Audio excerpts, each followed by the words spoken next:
On Christmas Day 1945, 5 children walked upstairs to bed. By morning they were gone, and the only evidence was ash. The Sodder house in Fayetteville, West Virginia, burned to the ground in the pre-dawn hours of December 25, 1945. By the time neighbors arrived with buckets and whatever they could carry, the structure was already a skeleton of blackened timber. The fire department's conclusion seemed straightforward: an electrical fire, accidental, tragic, but what followed was anything but simple. Let's rewind. The Sodder family, George, Jennie, and their 10 children, were close-knit, religious, and rooted in their Appalachian community. On Christmas Eve, the kids had stayed up late, listening to the radio and hanging stockings. Around midnight, Jennie sent 5 of them upstairs to bed: Morris, 14, Martha, 12, Louis, 9, Jennie, Jr., 8, and Betty, 5. The older children were downstairs. George was already asleep. Around 1 a.m., Jennie smelled smoke. She woke George. They rushed upstairs and found the children's room already engulfed. George tried to reach them through the flames. He couldn't. He grabbed the younger children who were still downstairs and got everyone out. In minutes, the entire house was consumed. The Sodder family stood in the freezing dark, watching their home burn, counting heads. They counted 9, they were missing 5. The official story began immediately: electrical fault. The children perished in the flames. Their bodies were destroyed by the heat. Case closed. But George Sodder wasn't convinced. He maintained that house meticulously. He knew its wiring, he'd checked it weeks before, and there was something else that bothered him.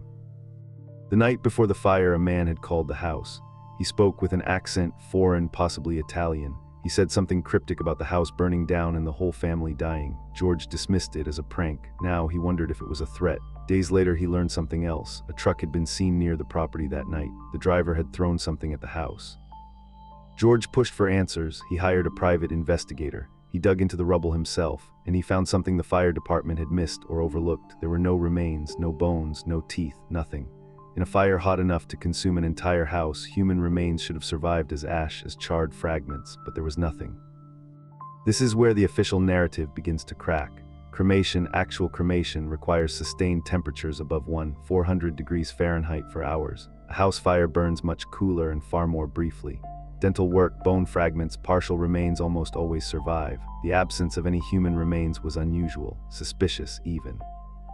But here's where the story splinters into competing theories. Theory 1, the children were kidnapped. The phone call was a threat. The truck was the getaway vehicle. Someone took the 5 children from the upstairs bedroom while the fire was a distraction or a cover-up. Who? Why? Theories ranged from organized crime to a vendetta rooted in George's past as an Italian immigrant.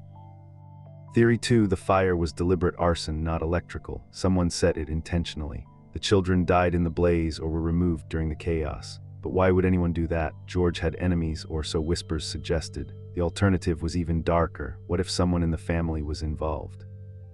Here's what we know for certain. The official investigation was cursory. The fire department's conclusion came too quickly. No thorough forensic examination was conducted. No extensive search for remains was made. No serious investigation into the phone call or the truck occurred. It was, by modern standards, inadequate. George Sodder spent decades pursuing the truth. He hired investigators. He ran ads in newspapers asking for information. He offered rewards. He collected testimonies from people claiming to have seen his children alive in other states and other towns. Some reports were credible. Others were the fantasies of strangers. He never knew which was which. Decades later, in 1952, a photograph surfaced. It showed 4 young people who resembled the missing Sodder children. The photo had originated in Kentucky. George believed it was them. Authorities were skeptical. The trail went cold. No verification was ever made. To this day, no one knows if that photograph was genuine. What would you have done? You're George Sodder. Your 5 children vanish in a fire. The authorities dismiss it. The evidence doesn't add up. Do you accept the official story, or do you spend your life chasing shadows and rumors, knowing most of them laid nowhere? The truth is, we don't know what happened. The fire was real. The children disappeared. The investigation was inadequate. Beyond that, we're in speculation territory. Kidnapping, arson, accidental death with missing remains. Each theory has evidence supporting it and holes within it. What we can say with certainty is this: the Sodder case represents a failure of institutional investigation. Whether that failure was negligence, incompetence, or something more deliberate remains unknown. The case was never solved. The children were never found. And George Sodder died in 1968, still searching for answers. The Sodder children disappearance sits in that uncomfortable space between tragedy and mystery. It's a reminder that not every mystery gets solved, and not every official explanation is accurate. Sometimes the absence of answers is more telling than any conclusion. Subscribe. Every week we uncover a case where the official story doesn't quite fit.